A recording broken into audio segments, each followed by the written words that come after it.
Hello mga taga-Garay! Nandito tayo ngayon sa Robinsons Novaliches. Ito po yung katapat lang SM Fairview. So dito kasi merong off-site DFA passport renewal saka passport application. So pumunta kami ngayon at i-renew namin yung passport ni Sadie.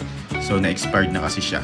So ngayon 10 years na kasi, kaya okay na okay. So andito tayo ngayon sa Robinsons, yung DFA off-site ay nasa 3rd floor. Kaya pumanik po tayo ng 3rd floor.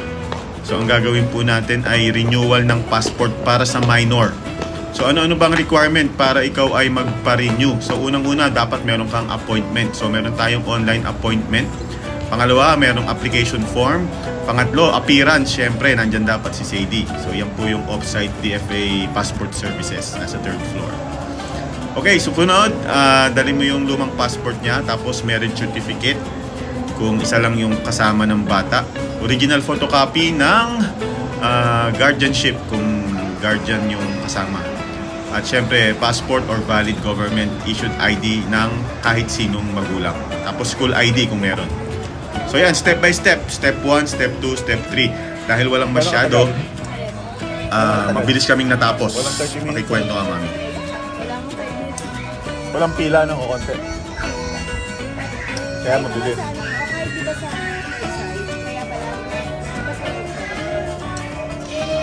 Tapos pwede walk-in kung senior. Doon lang sa consular pupunta. Ano?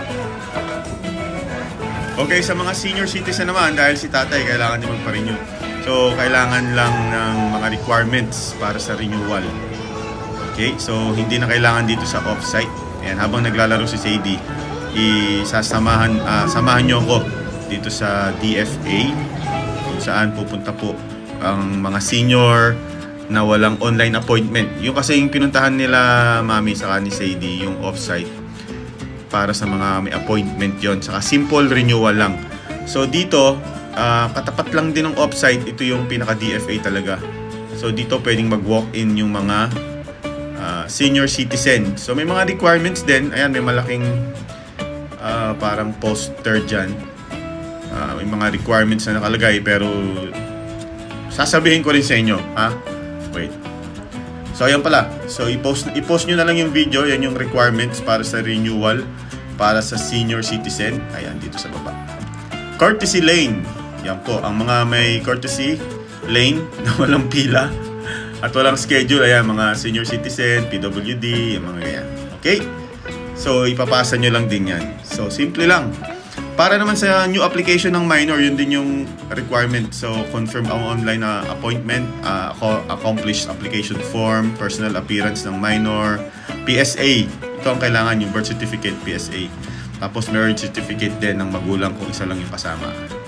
And, yun na, mga kalaro. Mga taga-Garay pala. So, dito lang sa Robinsons, mga taga-Garay, ang pinakamalapit na off-site passport renewal. Kung nasa ibang lugar kayo, check nyo yung passport.gov.ph/appointment.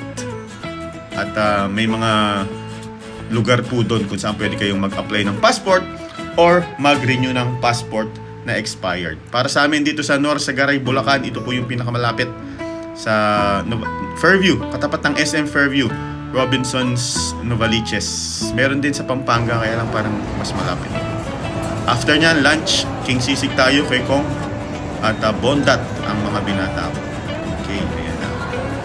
Thank you, subscribe, at marami pa tayong pupuntahan, marami pa tayong kakainan, marami pa tayong bibigyan ng grasya. Subscribe! Hi Sadie!